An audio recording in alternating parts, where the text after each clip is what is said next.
I'm Adam Biggers of Michigan Warriors TV, and I'm here with Michigan Warriors coach Moe Mantha.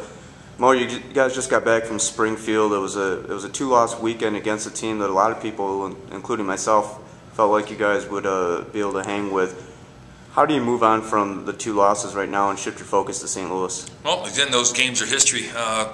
Springfield was a good hockey team. They've been playing a lot better recently. They knocked off the first-place team week before we got there, so they were playing with a lot of confidence. But our guys went in there. It's a tough building to play in. I wasn't disappointed with our efforts. A couple bounces here and there, we could have helped ourselves. But again, now we get back from a couple days of practicing, and we turn right back on and hop on a bus and go 10 hours back to St. Louis. So next 2 days, it'll be just keep practicing, keep working on our details and our practice habits, and get ready for the 2 weekend games against St. Louis. Well, what's the main focus of practice this week? Is there any one thing that you're going to kind of hammer to the guys more than maybe another aspect?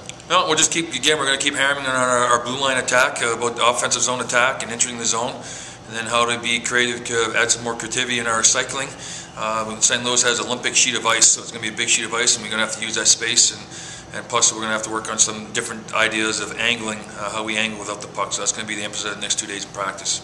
As a coach, how different is your approach, knowing that you guys will be playing on an Olympic sheet of ice, as opposed to the ice that you're used to? How does that kind of shift what you're trying to do? Well, again, right now you just change the ideas of angling, and that's what I'll be emphasizing with our guys when we're forechecking and how we play our D-zone coverage.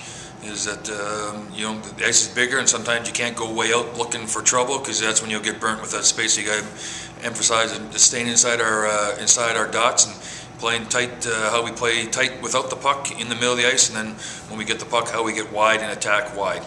For a team like you guys right now, and maybe even thinking back to your playing days, do you feel like a bigger ice, more open game? Do you like that, or what are your thoughts about it? If you think about some guys are going to be real good skaters. The guys that are good skaters will love the open space, the bigger ice surface, and the guys that have struggles with the foot speed will find out that they're going to have to make some adjustments of changing their approach about moving their feet a little quicker and not taking high risks as it maybe do in a small area of ice. And final question for you, Mo. Right now, obviously each weekend is big, each game is big.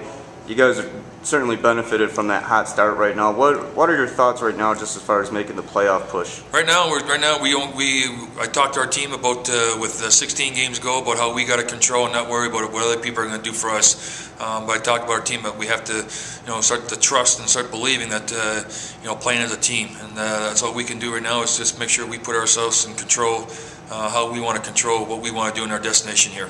All right, I appreciate your time, Mo. Good luck this weekend in St. Louis. All right, Adam, thanks very much.